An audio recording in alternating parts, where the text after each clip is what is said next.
On What's going on, everybody? Aaron Trevini here, back with another podcast. We have a wonderful guest here from beautiful Houston, Texas. We have Jose Cepeda. How you doing today? Doing well, man. Doing well. All right, no, it's great to hear. I know that this has been the works for a little bit, so it's great to see you, and we're happy to have you on the show today. I'm excited. This is going to be a pretty cool experience, to be honest with you. Okay, awesome, Jose. So for those of us who aren't too familiar with you, would you introduce yourself, please?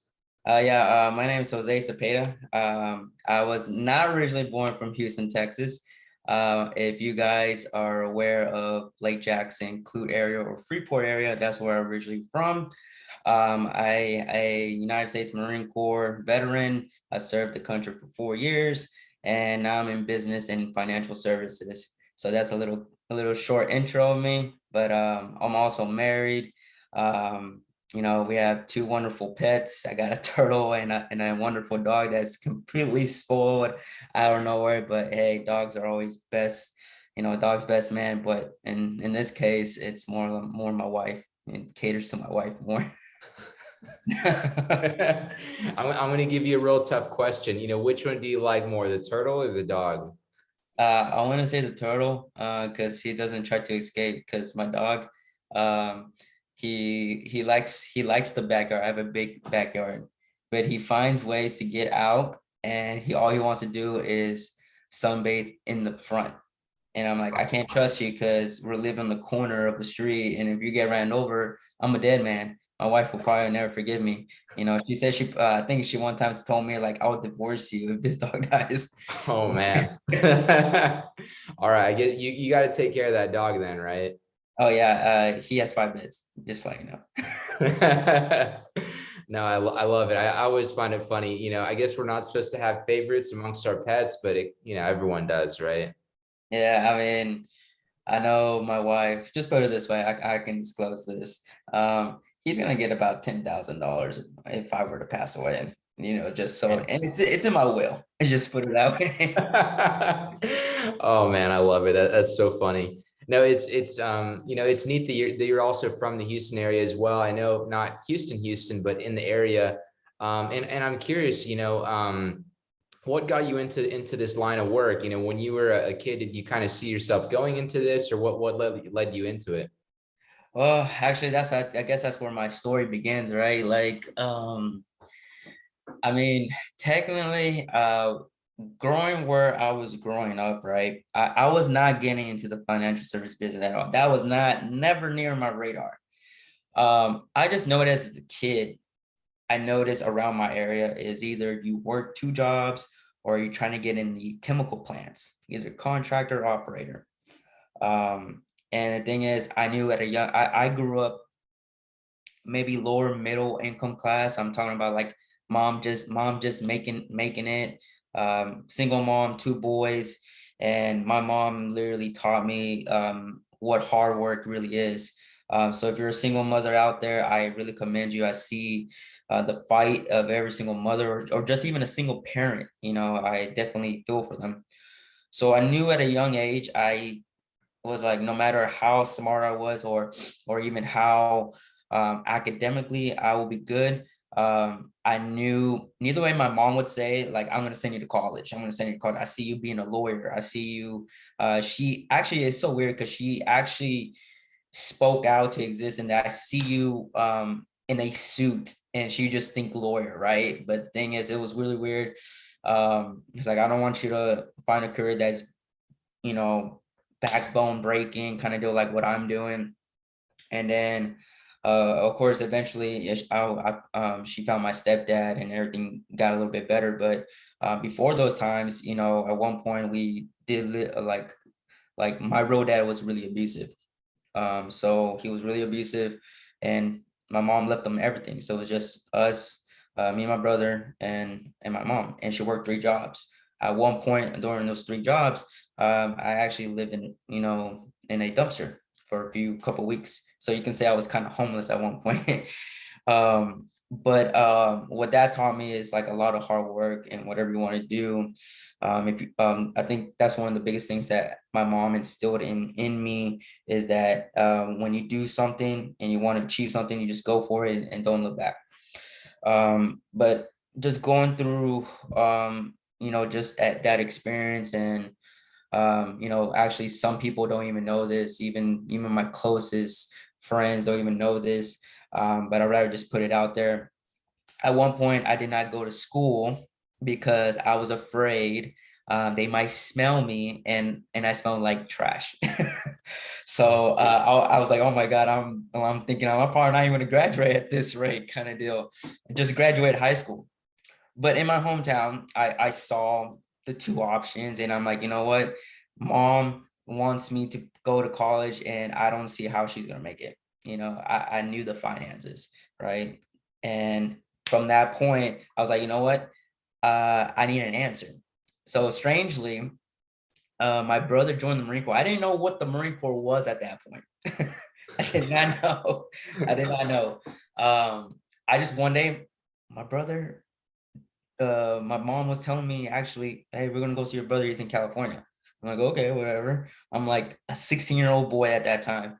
And next thing you know, I'm going to California. It's my first airplane.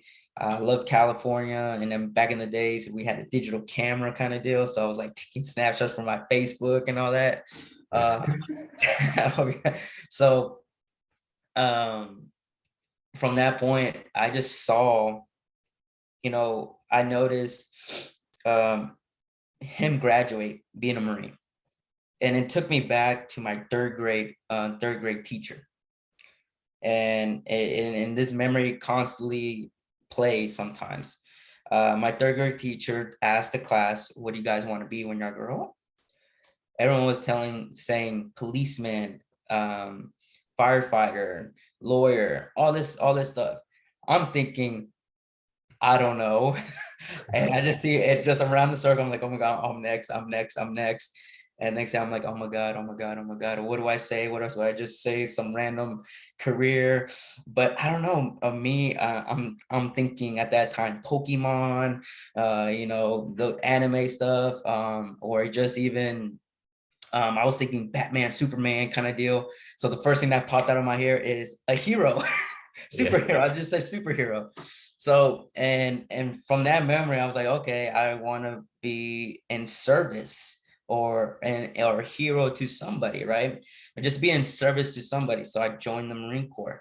As soon as my brother graduated, he told me, yeah, I'll take you to the recruiting station. So, make sure nothing gets messed up. Well, as he came home, he only had 10 days. A lot of family, friends wanted to see him. He didn't take me to the recruiting station. And I'm glad he did because it's a decision that you have to make on yourself. Actually, a lot of people tell me, like, hey, should I join the Marine Corps? And I always tell them, like, what is your reason? Because at the end of the day, it comes down to a reason. And anything you do, you just got to be a reason. And my reason was to serve. My reasons actually was to actually go to war. My own recruiter, I still remember him to this day. He's like, yeah, not many 17-year-old kids just come in my door and say, hey, I want to be infantry and go to war. Nobody wants to. It was so weird. It was like the weirdest conversation, and he took care of me. And of course, I became a Marine, became a service, and I told myself, you know what, this is gonna be my career. This is gonna be 20 years or more. Like, and the funny thing is, I was supposed to go with a high school friend of mine, and you're gonna get a little twist out of this, Aaron.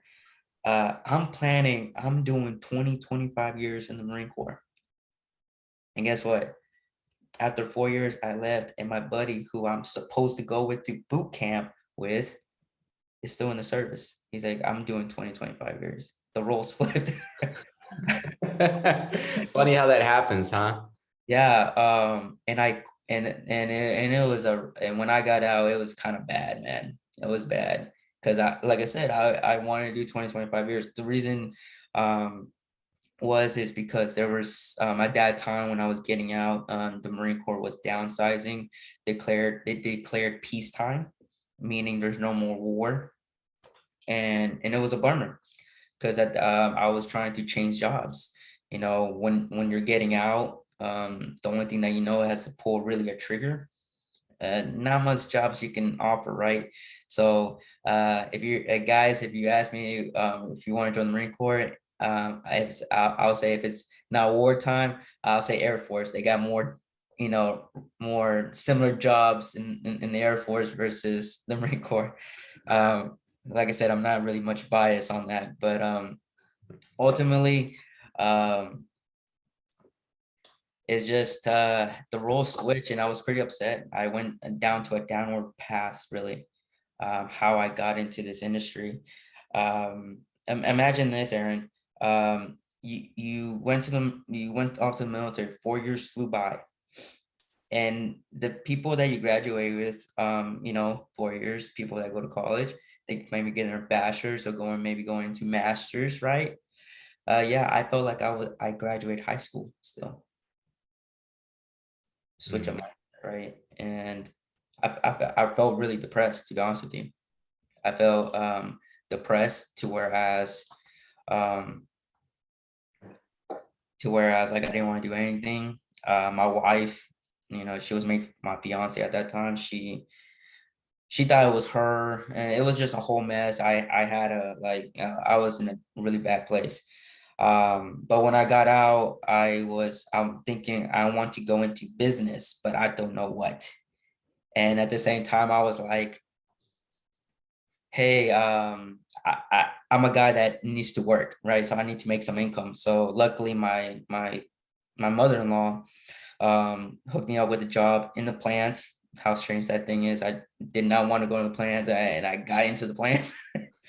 I got in the job doing electricity work, and at the end of the day, it was um, going to college, to my community college. But sadly, my community college always asked me. I went through three different, you can say it, advisors that try to plan out your schedule and your career, right, and the classes that you need to take.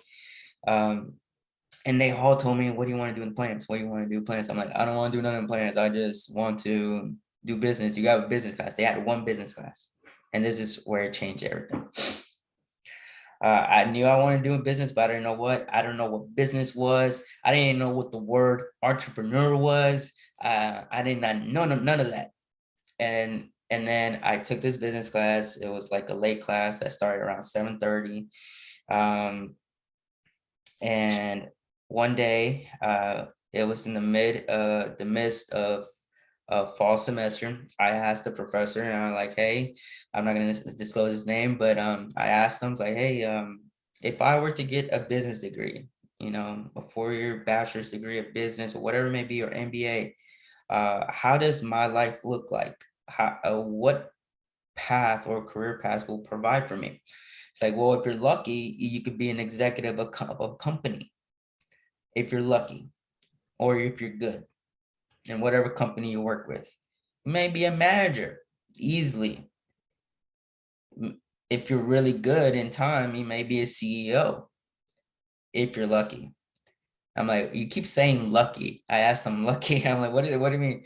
It's like not many people um, get those positions, and they settle for what they get, a manager position, somewhat of a leadership role in the company, but they have not much say.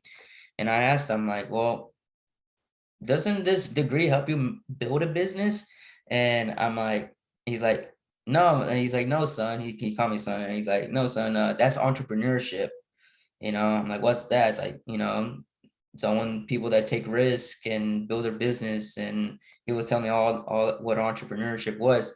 And it's like, well, even with this degree, can I still be an entrepreneur? And he's like, yeah, absolutely. It's just you won't use your degree. I'm like, oh, okay. I asked him, well, did you ever build a business? You're teaching this class in business.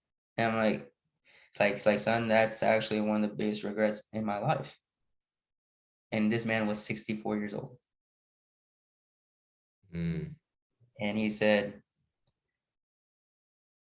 it's one of my biggest regrets. And literally at this point, we're like, it's 9 p.m. in his classroom. And I'm thinking, I'm like, what would you do? And he's like, it's like anything that can help, provide income and pass it down to family or something, or I wish my grandson can pick it up, but I didn't build anything, you know? And we let the conversation as that. And I really thought I couldn't sleep that night. I literally could not sleep that night. It's like, I want to be in business. I want to be an entrepreneur like this guy says, but I'm like, I enrolled in school. And what I did was I finished the semester, but I never re-enrolled for spring. So you can say I'm a college dropout. Okay. I'm a college dropout. All right. My mom was like, what?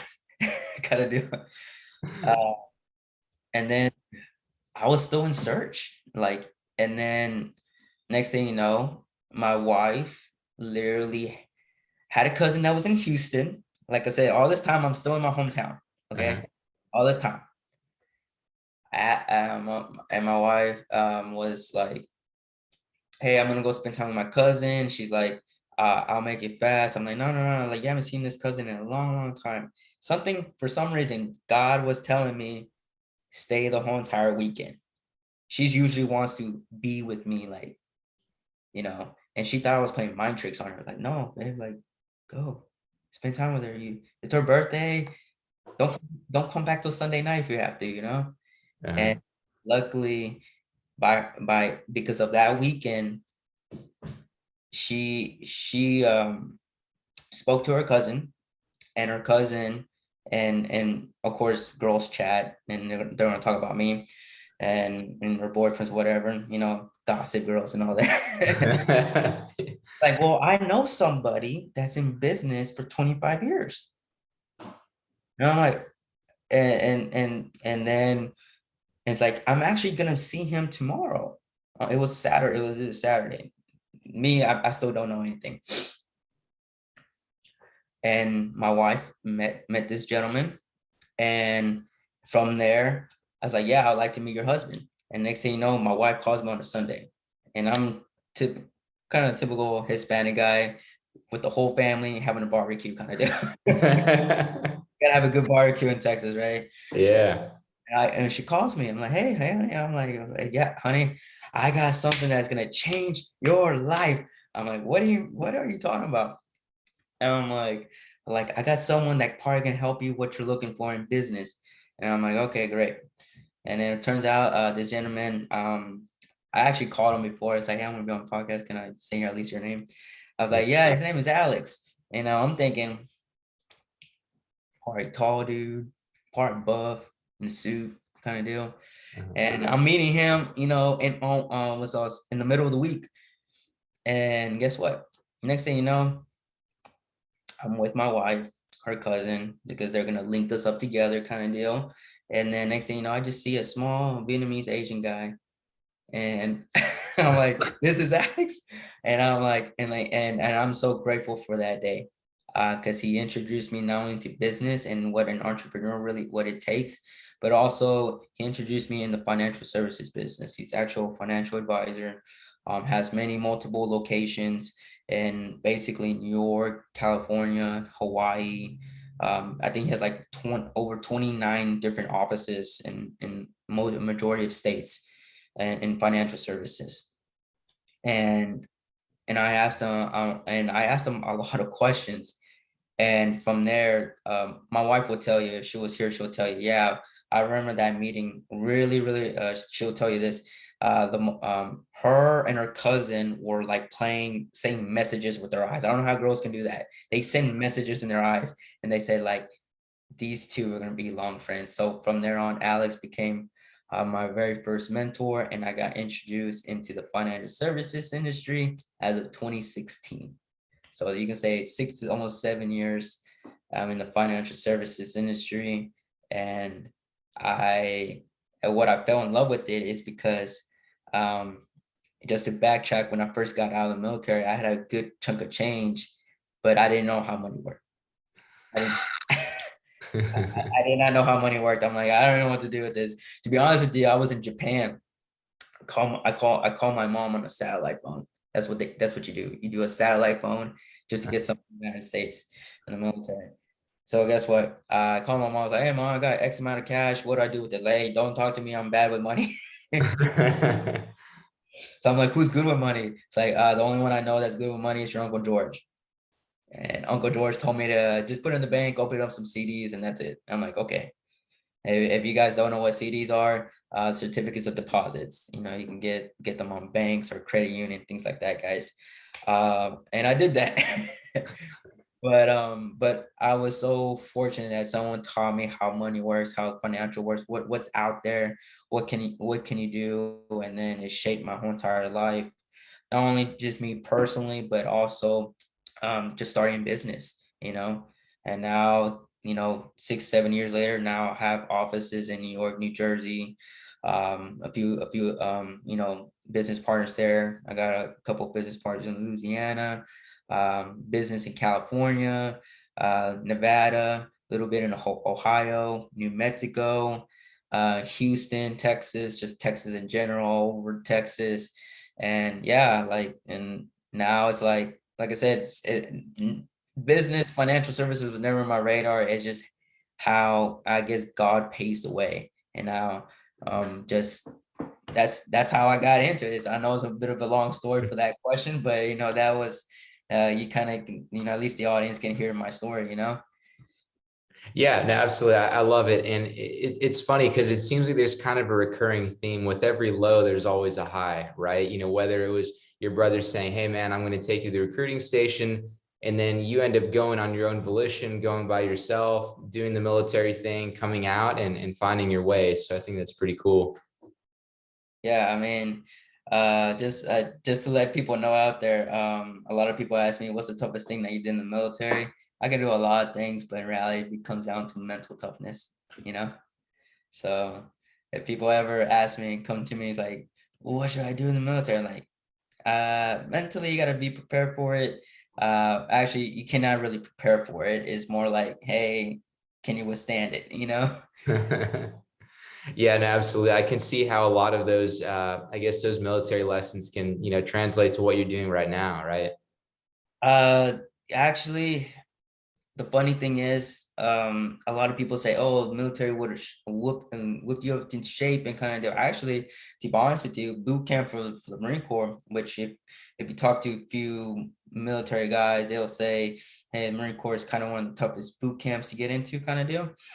Um, and to be honest with you, I actually will thank my mom. There's actually a photo on my Facebook that's me hugging my mom. It's like a little Kodak moment there. My own cousin took a picture of it, and I just remember that picture. It was like they call it Marine Week.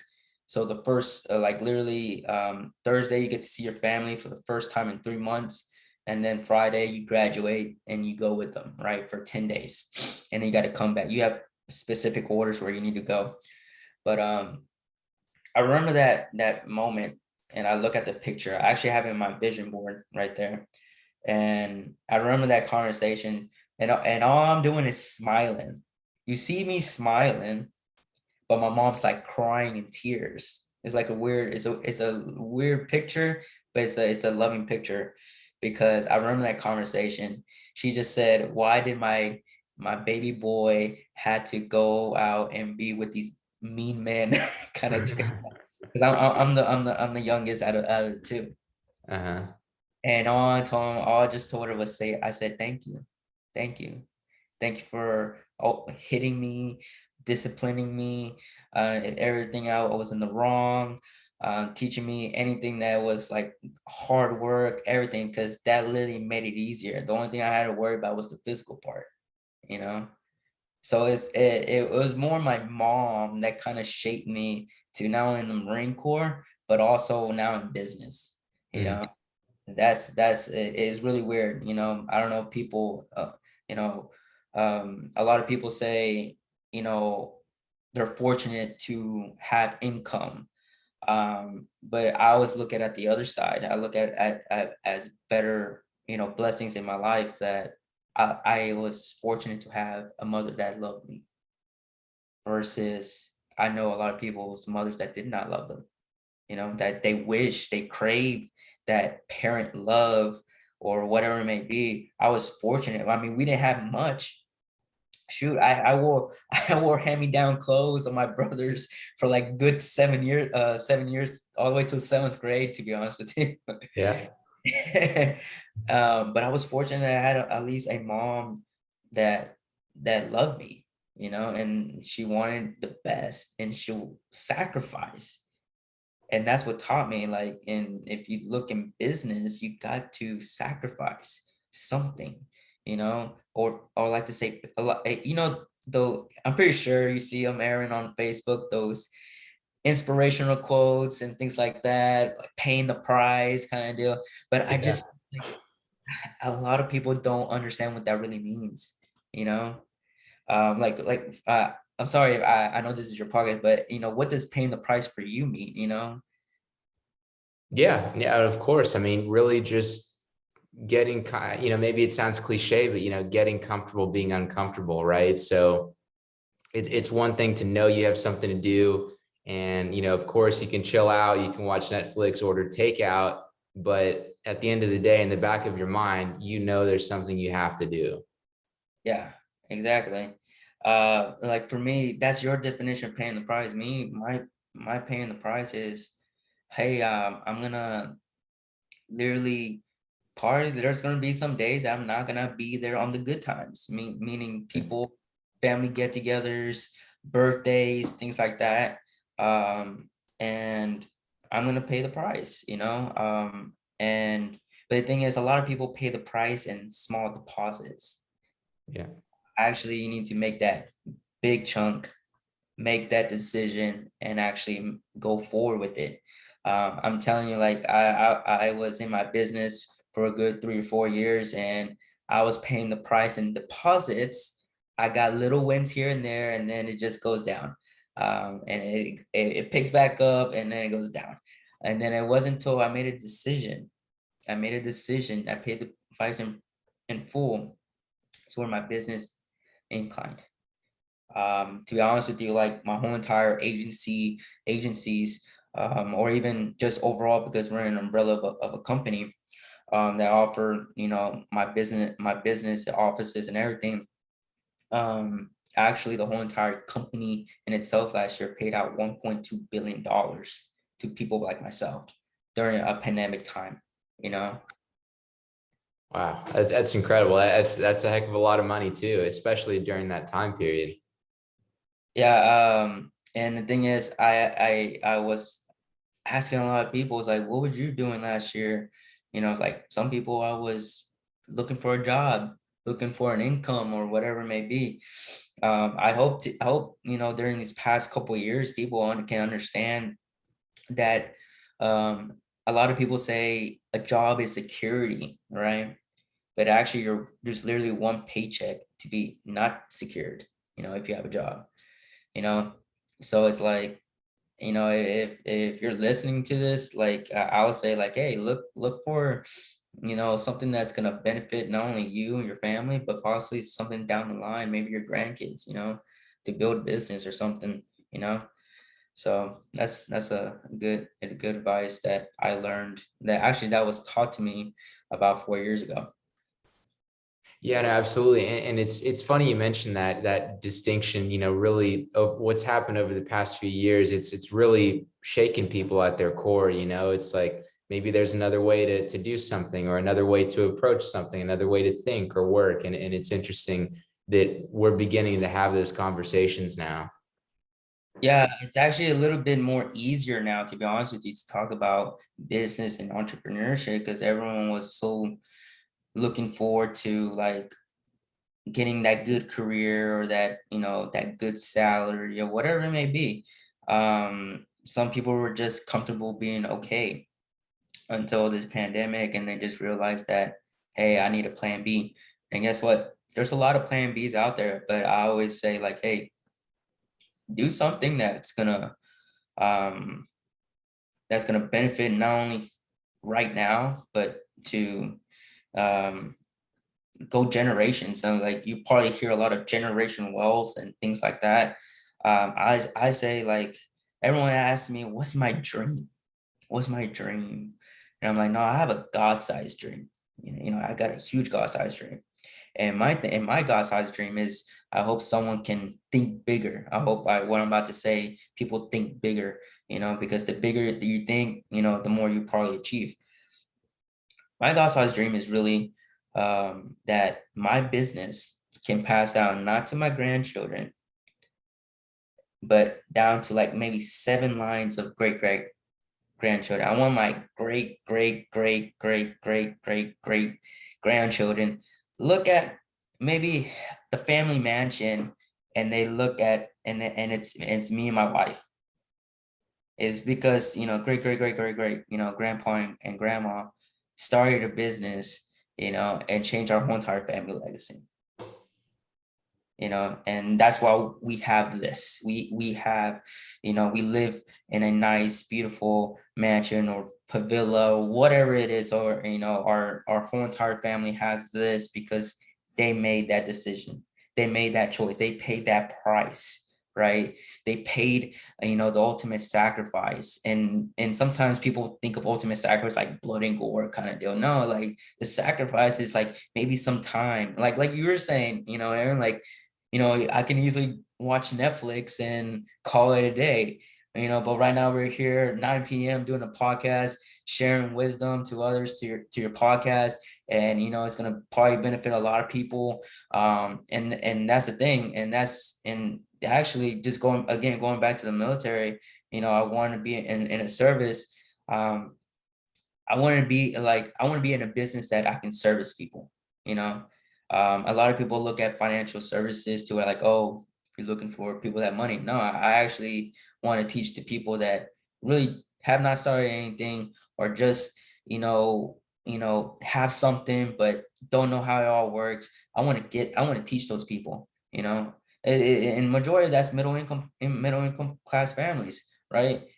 They're looking for ways to, hey, how do I retire in my 40s and my 50s, or before 65? This 65 thing is not working for me. How do I do it? And part of what I do is find out their financial independence number. I strategize with them, like, this is what it's going to take. And they're like, all right, I got a clear path. I'm ready to go. Yeah. So Yeah, that's all it takes. And I mean, a lot of it is just someone to go first, right? So I find it interesting when you talked about the Marine Corps. It wasn't like this idea just fell out of the sky. Someone came before you. That was your brother that had kind of, maybe inspired you a little bit to go that route. yeah, it inspired me. It's like a side. It's like, if you look at it at a nice meal, you have your main course and you got the side dishes, right? So here are the side dishes. It was my brother, of course, but the main course was that it goes back to that 3rd grade memory. I said I want to be a hero, and here's why.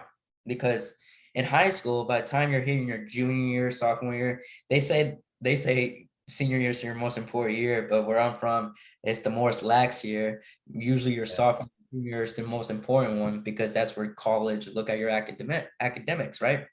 Mhm. So I was like going to my junior year, and the answer was still there. I started asking myself, what do I want to be, Jose? When all this is said and done, what do I want to be? And I still knew around my area, like, hey, if I don't choose something, I'm probably gonna get sucked into the plants, probably gonna get sucked in, or probably be working at Chili's and Best Buy and flip flopping shifts kind of deal. I don't know. And then, but the thing, my heart was telling me service, hero kind of deal. And then the side was my brother, and that was it. They that was that was like the biggest thing. The main meal was the 3rd grade memory, and then it was the side part was my junior year in high school, and then the last part was my brother, and that's when it all clicked. That's all it Yeah. clicked. And I still carry that to this day. Sometimes I sit down with families, they cry. They literally cry, because it's not about the money. It's more like just seeing that they have hope now, something simple like Sometimes I help them save a simple $300, $200, you know, or it could be something simple like, hey, you can comfortably retire and you don't have to worry about anything, you know. And there's like, they're just like in shock, you know, and it'll come down to things like that, just being a service, doing the right thing. That's one of the thing in this industry is that many people um, don't do the right thing. They look at people as a dollar sign. Whereas me, as I look at that as person, imagine that was my own dad, my own stepdad, um, and my own mom. How would they want to be treated? You know, I look at that, you know, and it's just doing right. And I'm pretty sure in every industry, and like in real estate, financial services, whatever it may, there's ethics, right? People do a lot of ethics, but the people still do the wrong things on half the time. Either they're like trained enough or they just literally just a bad person kind of deal. So always do what's right. That's why I always been taught. Yeah, absolutely. Regardless of what you do, it's always good to, have that perspective and be able to take the high road. And Jose, you've done an excellent job, giving us a bit of a background on who you are, where you're from, and kind of your journey into the industry. For someone that's listening, maybe some last words. If there's something, is there something you'd like to say that you haven't already said already? I mean, if it comes down, if people are looking for business or opportunities or just forget business, they're lacking confidence. They're lacking, self-belief in themselves, I'm one of the thing is like the whole cliche of like I'm a man of faith, I'm a Christian. There's a saying that God gives his toughest battles to his toughest warriors, but I feel like a lot of people don't take that to heart. We're all his toughest warriors, male or female. But the thing is, are you more focused on the problem versus the finding a solution? And at the same time, it's like it'll be something simple like this, like I don't have self-confidence because I have insecurities and I'm fat. And then you have other people telling them like, oh, you're not fat, you're fine, this and that, trying to butter them up. Me personally, I would say, yeah, you are fat. But the split second that you accept it, what are you gonna do? And anything that you do, anything that you're going through, what are you gonna do? Yeah, you're gonna change course. Well, the thing is it's harder for some. It's Yeah. easy to say on paper how you're saying, but it's not hard. So I'm going to share a little bit of something about me, and this is why I can relate to people when they're facing a tough time, whatever it is. When I got out, I had PTSD. All right. And a lot of veterans were like, oh, I have PTSD. Well, I actually had PTSD for other things. Or even just beating myself up that I didn't do 20, 25 years. If you ever speak to my wife, Erin, she will tell you, you think getting out, you're fine, not going back. It's an exciting time. To me, I felt empty, depressed. I felt like there was still a lot of fight in me. And I realized the reason there was such if you ever notice this, if you notice a lot of people that doing a good service, and you notice that they're tall, chest up, right? You can see this in a lot of in our service members right now, because even if they don't know it, they're doing a service, not for them, for others. One of the biggest things that I walked into that recruiter's office is because I wanted to protect people. A lot of people say I want to protect my family. No, I wanted to protect people who I haven't met yet. So I wanted to protect you, Erin. I wanted to protect your mom. I wanted to protect, people that I haven't met yet. And that's why when I got out, huge depression spiral. My wife was excited getting me out, you know, but in my mind, it's like, I'm like, this is it. Like all the times that I came home, I had to go back. I was looking forward to go back, right? So when you're in the service of something, right, whatever it may be, in business, military, or just your neighbor, there's a sense of fulfillment in you that you can actually, it's like, wow. And no one can ruin that day because you did something that was out of your way. And when that's taken away from you, or whatever it may be, I was like, well, this is me. This is my thinking.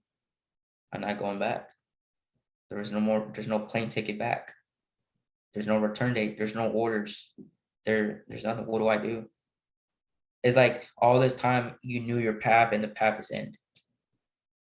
And you're stuck and you're depressed. And now you're like, you don't know what your identity is. And a lot of people are facing that, in these challenging times. And the thing is, one thing I always ask is like, hey, if you're a faithful person, have a conversation with the man upstairs. Number two, accept where you are right now. That's the number one thing. That's the biggest thing. People can be given the medicine, or if you're thirsty, I'm pretty sure you heard this analogy, drinking the water, but you give the horse the water, but you can't make the horse drink out of the water or out of the pond. The fact that they won't take is because they're not accepting who they are right now and who they're wanting to be. And some people are struggling with the identity and they don't know where to go, but at least accept, and that's why I go to my favorite example is like, hey, because I'm fat, but what are you going to do about it? By the way, I used to be a chubby guy. So I used to be a chubby little boy. Hey, I'm right there with you. When you said that, I can definitely relate to that too. Yeah. I mean, ultimately it's, I guess that's another thing that kind of built my mental toughness, because it wasn't easy. Like imagine a fifth grader wearing like men's shorts, and you look like imagine this, man, short little Mexican, chubby, wearing men's shorts that look like capris. Yeah. Imagine that. Yep. I got you. And now, yeah, that was me, and now I was like, losing that weight, it built that mental toughness.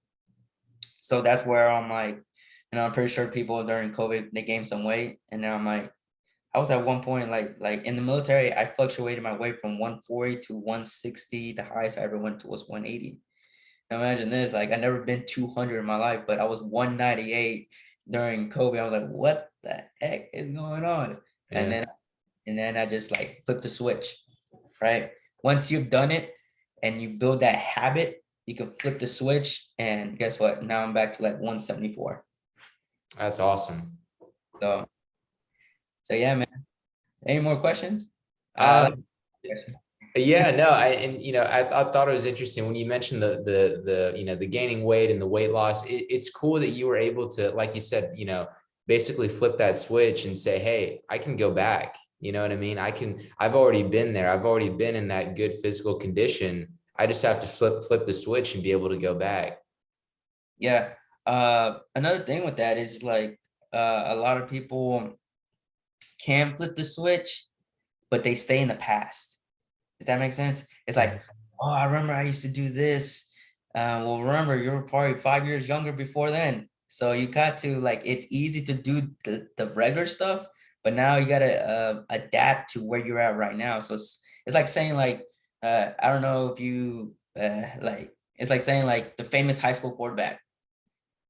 People go out of their ways and you come back. Maybe I just literally had my high school reunion a few months ago. And luckily there was not that high school quarterback kind of deal, but I did met some people that were still trying to live the high school days kind of deal, but they were still stuck there. You see what I mean? And the thing is, and that's the same thing when flipping the switch. Yes, you know how to fix the solution, but don't say, well, I used to say this. And that goes to another, level of saying, accepting where you're at. Because I had to accept that, hey, I'm 198. This is what I need to do. But guess what? I know I'm not gonna do the same things I did back then when I lost weight. I have to readjust it. Certain exercise I have to do now for my body because so a little bit about me after the military. I went in like on a good day 5'7", and a bad day 5'6", and I lost 2 inches. So I'm like 5'5", 5'4" now. Okay, so yeah, that's not a good thing. Yeah. You carry so much stuff. I guess there's a truth to that, you lose height. Wow, that's interesting. I've actually never heard that before. No, no, trust me, like I can like I show my wife my paperwork, because when you get out, you get the paperwork when you first entered and the paperwork that when you finally get out. I was like, look, honey, 5'7". They listed me 5'7" on a good day, on a good Uh-huh. day. And then they look at my discharge papers, 5'4". I'm like, Wow. I'm like, That's so interesting. And I've actually heard a bit. I never put the military thing together there, but I think they say that if you don't stand up straight, a lot of your height is actually compressed in your spine. yeah, exactly. Actually, in boot camp, they in anywhere we do, we have to sit in a 90-degree. Our spine, when they always want to make sure our spines are in a 90-degree, because everyone at that time, they're hiking 30, 40, 50 pounds, right? But if you're going to be in infantry, you're going to be carrying 60, 70, 80 pounds at the time. And yeah, like even to this day, like right now I'm sitting up in a 90-degree angle because I literally want to take care of my back. Like I said, I've seen other veterans not take care of themselves, and I don't want to be that. Actually, a little fun fact, when you see a lot of military veterans, they're pretty much tatted up sometimes. I'm probably like that 1% of a veteran that I have no tattoos on me. Really? Wow.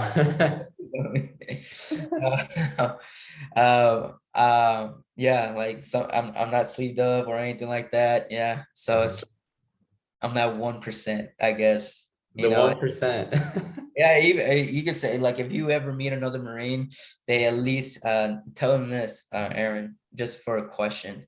I asked them like, hey, do you have a Eagle Globe and Anchor tattoo or a boot camp tattoo? Uh-huh. It's the Eagle Globe and Anchor. Either Yeah. their forearm, their chest, the leg, the thigh. I seen Yeah. one ribs kind of deal. And I was like, hey, you got a Eagle Globe and Anchor tattoo? I think you get a yes. That's funny. It's iconic, people know what it is, right? Yeah, yeah, most definitely. It's yeah, you can say it's iconic, and people are so motivated when they get out. Like, I'm a Marine, I'm tough. And this is where I also advise people, what is your reason? Because graduating boot camp is just it's just a little small part of your career. Because some people, they just like, yeah, I just want to be the Marine, I want to get the uniform, and then they get into their job and they hate it. Yeah. You know, they want to play Marine, but they don't want to do the service kind of deal. Yeah. So that's why I'm saying, that's why I stated in the beginning, like, what is your reason? Yeah. Mm. Are you waking up every day that you're wanting to do that service? Or just like in today's world, it doesn't have to be in the military. It's um like I literally posted, I have a group chat for everybody in my offices, and we did record breaking in servicing families. And to me, it's fun. It's never work. And I broke it down, and I told the whole entire associates and the team and everything. I said, hey team, just imagine this. We're all having fun, right? It's like, yeah, yeah. Everyone's responding on it. There's like 100 plus people on it. It's like, imagine this. We're all having fun, and just like this past month, if you break it down, everyone got paid $805 per hour. you know, I was like, just to have fun, just Yeah. 5 hours of work, have fun. Yeah. Hey, I mean, if you like fun, you like money, and you can do it at the same time. That sounds pretty nice. Yeah, it's fun. I always like it, um, and just going with with business or just in service or financial services. My biggest thing is like, hey, um, if you're young or even in their 50s or 60s, it's never too late. You know, I wish I knew what I knew now, and I was talking to that professor, right? I, Mhm. I could have told him like, hey, it's never too late. Because I actually have a few people in my organization in their 60s making a few $1,000s on Uh, top of working on their job. wow. Their job, they're making 50,000 and they're making an extra, 60,000 in my office. Mm, that's awesome. I'm like, it's never too late. Yeah, I'm curious. Have you considered going back to? Do you remember his name or to go and talk to him at all? Uh, I tried to email him, no response because I still had his work email. He's part of like a retired teacher now.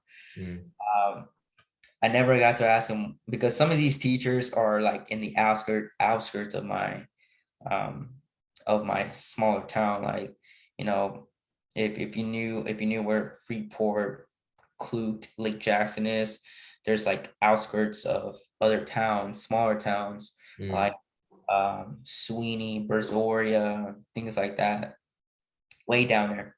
And like this guy could have lived in Angleton for all I know, or maybe in Pearland, you know. uh-huh. I don't know, you know. I don't get me wrong, I've tried reaching out to let him know, hey, this is when I'm, after so many years, after that talk, this is where I'm at. Yeah. And I'm praying to God, like I hope he's still alive because I know he has some medical issues. And yeah, just maybe I should contact the community college if they still have them on record, you know. Um, yeah, I tried, but it was only by email because that's the only thing I had. But Mm, I think I should make a really good attempt to maybe if I can reach out or somebody, because he really made a really good transition in my life. That was like you could say a pivotal moment that I could have stayed on that course and I wouldn't know what it would have led me to. Or, of course, the path that I took, you know, got me to where I am today. Like, I got like, it's not as something to boast because I'm like, okay, that was like 4 years ago. By the time I was 25, I'm 29 now. Um, by the time I was 25, I had my own home. I was debt free and I was living my life in my own terms. But I've known other entrepreneurs, business people that are doing way more better than I am. That's 20, like that when they were 25 or higher. I know a few entrepreneurs that like blow me out of the water if you hear their story. I'm just like a small little nut, kind of deal. But my wife likes to like, she's like, at least be proud of that. I mean, but that was 4 years ago. I'm 29 now. I'm like, it's time to like establish that land and build our house, start a family, and then one of my other smaller, like it's not small, but on the way dream kind of deal is own a lake house kind of deal, right? And there's so much thing to do, um, and just putting like when I started, going after my dreams, right? I noticed that there will be there won't be a finish line. A lot of entrepreneurs, business people, they'll say there's gonna be that finish line. Or something I learned from one of the greatest mentors I ever been with and associated with is that when people put a finish line on there, they just put a price on their dreams. mm, You know what I mean? They would like, or let's say you're in the midst of chasing that dream, that goal, how bad are you wanting to get that?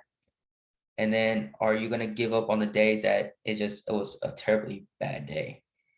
And you listen in to the people that, yeah, it wasn't worth it. Yeah, your business would not work, and you listen in. Well, if you do and you totally give up on it, then you sold out. I Mm. mean, you put a price tag on your goal, and you gave up on it.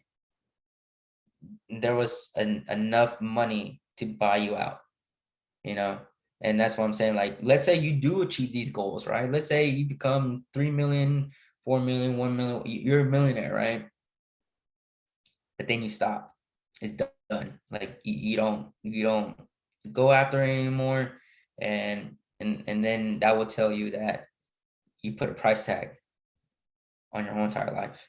Mm. And then that same mentor that I'm mentioning, he taught me this actually in the beginning of 2016. Like, I remember it was September.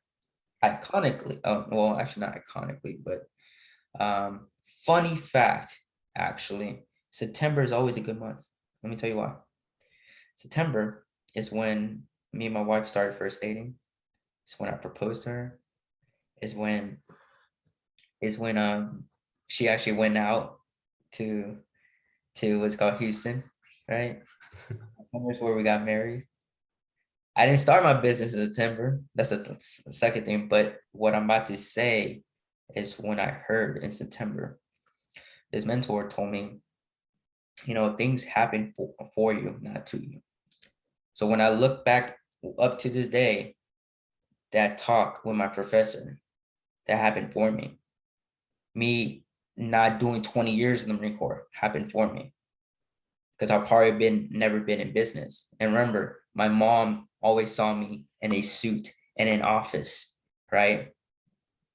That happened for me. I would never been a businessman or an entrepreneur, if certain events did not happen. Maybe during that time, it sucks, it sucks. But it goes back to what God says, I'm giving you a battle, right? But what are you going to be learning from it? One of the things I notice a lot in social media, they like a sob story. And when I'm watching the sob story, I'm thinking, okay, so what did you learn from it? And there isn't. They just want the attention. Mm. You know what I mean? So if you're posting sob stories, I feel sorry for you. I want to know what you learn from it, because that makes your story. And that's what I also learned from many other mentors, that wherever you're at in your life right now, whatever you're doing, is that you're writing your story. And if you feel stuck, just going back to that example, hey, I'm fat, and you accept it, right? And you're gonna solve the problem. It was the same thing. You're writing your story, and if you're stuck, you have to accept where you're at in your story, and you got to accept that I'm gonna flip the next page and start writing that new chapter. Mm. All right. And that's the beautiful thing about it. Like, you have to accept where you are. And that's the hardest thing. Because for the longest time, I didn't accept where I was when I was down in the dumps. I didn't accept that in the beginning of my business career, that I totally sucked, and that I didn't need any help, because I was kind of stubborn. If one of these days, Aaron, you meet Alex, he will tell you, like, yeah, he was kind of stubborn. But yeah, things happen for you, but not to you. And that's not mine. That's not mine. That's actually, if you actually know a famous entrepreneur named Ed Mylett, he's the one that told me that. Not told me specifically in person, it was in a crowd, kind of deal. Told me that in 2016 in September, and I took that to heart. Wow, really coming full circle here. How about that? Yeah, actually, I don't know. I think I have more to do, man. I'm not done yet. Like, there's no way that, where I'm at right now, I'm really not, I'm happy, but I'm not this, I'm really dissatisfied. Mm, I'm happy. Does that make sense? Like I'm happy at the same time, but I'm dissatisfied because, there's like I said, it goes after that God-sized dream, like there's so much more to do. And um, I focus every day. Like, what do I need to do? Because I already know, I know the goals. I know the dream. I just got to execute today. mm. I got to execute today. A lot of people focus like, oh, what I got to do in my 6 months and this and that. But what are you doing today to make, you got to build the small wins, you got to build the small wins to get to where you're at. And sometimes you will have bad days. Like you can mark that up. Like I look at business as a sport. In sports, there's a winner and a loser, right? Well, your days are your games, man. You're gonna lose some, you're gonna win some, you know. But that's one thing that I didn't get to say this. I was in sports. I played basketball. Mm. All I right. think I left that out of my story, to be honest with you. It's been Yeah. high school that much. I actually got cut by my high school basketball team in ninth grade. I was pretty good, decent basketball player with a good jump shot and speed. And when it's time for tryouts for high school, ninth grade, I got cut. The head coach didn't even let me because he said I'll say I was too short. He didn't let me try out. I cried. I went home. And my brother's like, "It's okay, bro. You're gonna be the next Michael Jordan because that's what happened to Michael Jordan." Yeah.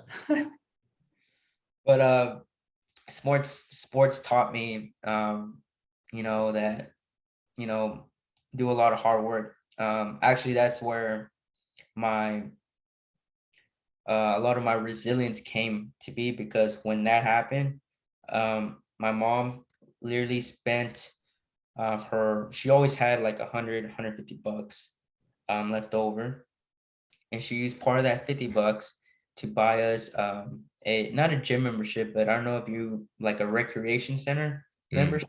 Yeah. That place had like 3 basketball courts, and the other 100 she hired. My stepdad knew someone that he used to work with, that he was an assistant coach at the opposing high school. Mm. That's Yeah. the So he got this coach to train me, and they paid him 100 bucks. So my mom used everything that she had to, like, get me through, right? And yeah, like I improved on my basketball skills. But the thing is, every single day, because um in high school you get on the basketball class, but if you don't, and like after a couple weeks, they'll cut you. So the moment it was the first day of class, I got cut. And then they'll actually do an actual tryout for the whole entire school. So that wasn't until 2 months. So every day, including weekends, I literally went to that rec center and practice, practice, practice. And then he still would not let me in the door. And it wasn't until my sophomore year, I had a class with the assistant coach, right? Mm-hmm. Assistant coach. He was like my social studies teacher or history teacher. And he's like, he called us by last name. So he's like, Cepeda, you gonna actually try out? And I was like, yeah. But can I talk to you after class? He's like, yeah, sure. He's like, hey, can you tell the head coach not to kick me out? It's like, what do you mean? He's saying, can I at least try out? It's like, you haven't had a proper trial? I was like, no, I couldn't even get in the gym. Yeah. And he's like, really? It's like, yeah, don't worry. Just come with me right after high school. And that day of trials, it's like, just come with me and I'll get you a tryout jersey and let's go. And I Mhm. did. And I did good. Assistant coach wanted me. Head coach said no. He's Mhm. too still good. And that's why I'm like, what the heck? Yeah. So if everyone's hearing this, how many people would just say, okay, basketball is not for me, right? People would just quit at this point, right? But Yeah. this this is where I build this muscle that helps me in business, even on my bad days. Even if you have bad back-to-back days, even I did not make that team, I still went to go play basketball. There was a free throw competition for charity, and 9 out of the 8, because there's varsity and junior varsity, 9 out of like the 18 players of total were there, and I beat them in that charity. Mm. Number two, I was happy that I went to that charity event because there was like a select basketball coach. And I didn't know nothing about AU ball. I don't know if you heard of AU ball or AU ball. I didn't know that was more an aggressive try. I was like, hey, I'd like you to try out for this select team. I didn't know nothing about select teams. Like, I'm like, yeah, sure. What is that? And that's what I did. And luckily, some of the people that were in the basketball team, oh, we became really friends because they saw my work ethic. They really saw my work ethic. They saw me at the rec center basketball course every single day. It's like this guy is not gonna quit. Like this guy's not gonna quit no matter what he does, you know. And they knew I was pretty good. I had a good dribble, good a lot of speed. And next thing you know, it's like they're like, hey Jose, are you gonna try out with this team? It's like, actually that guy told me to go try out. It's like, oh dude, we're going to the same tryout team, like blah blah blah. And I did, and I made the team. Yeah. And next thing you know, I started getting letters from like UT, Baylor kind of deal to do like point guard camp kind of deal. Uh-huh. And this is what happens, guys. This is what I'm talking about, putting a price on your goal, right? Because I just want to play basketball. Hopefully I can get a college scholarship somewhere, right? Because again, I knew mom could not actually send me there. Jose falls in love. Oh. Put a price tag on basketball, and that was love, okay? Yeah. And in one of the basketball tournaments that sadly, if I would have played in it, that would have been my last. And I would have liked to be, because that was the last game that everyone played together in that select team. And I didn't go. See, a lot of people have a lot of regrets in their lives. And that's one of my regrets. You know, first, like I could have like after like the second tryout in my sophomore year, and I could have just quit basketball, but I didn't. I mean, imagine this, you couldn't even get to the gym. Mm. Even Yeah. get to the gym and Yeah. try, you know, how many people would have quit, right? I didn't. But I put a price tag after I made it, right? Like, and that's why it goes back to business. After you made it, after you're a part of the team, after you reach a goal, are you gonna put a price tag? Mm. Sadly, I did, you know, and it's one of the biggest lessons I learned. So in my business, I would never put a price tag, you know, because I just made a God-sized dream. This God-sized dream, I actually created that about 3.5 years ago. All right. Yeah, no, I love to hear it, and I know it sounds cliche, but I mean, if you're going to think, you may as well think big. And it's cool to see, a lot of your story, kind of the highs and the lows and a lot of the life lessons. So it's been great having you on. And, maybe someone's listening, Jose, and they're here in the Houston area. They're in another part of the country. We want to get in touch with you. Where can we find you? Instagram. The funny thing is, I get more following, I guess, because I started Facebook before Instagram. But I really like to everyone get in touch on my Instagram. Like, I'm pretty sure, I think I gave you my Instagram handle. I was telling you, like, I don't think I remember my Instagram handle, but yeah, most likely I love to touch base, whoever listens, is if it gave you value, or if you just want to touch me, it's like, hey, I loved your story, whatever it may be. Hey, I just reach me out on Instagram. My Instagram handle is Jose, so Jose, and then the underscore, and then angel, yeah, like the angel from above, and then 1993, because I'm a 90s baby, okay? So so Jose underscore Angel, which is my middle name, and 1993. All right, very good. Well, like I said, it's been great hearing a bit more about you, about your background, your story. I sure as heck got some value out of this. And again, Jose, thank you so much for joining us. Yeah, for sure. Anytime. Hopefully I can come back on and actually talk about more like ways to do financial stuff or teach. Yeah, I love to come back on. yeah, absolutely, absolutely. We'll definitely have to link up sometime. For sure, man, for sure. All right. Thanks a lot. All right, man. Take it easy.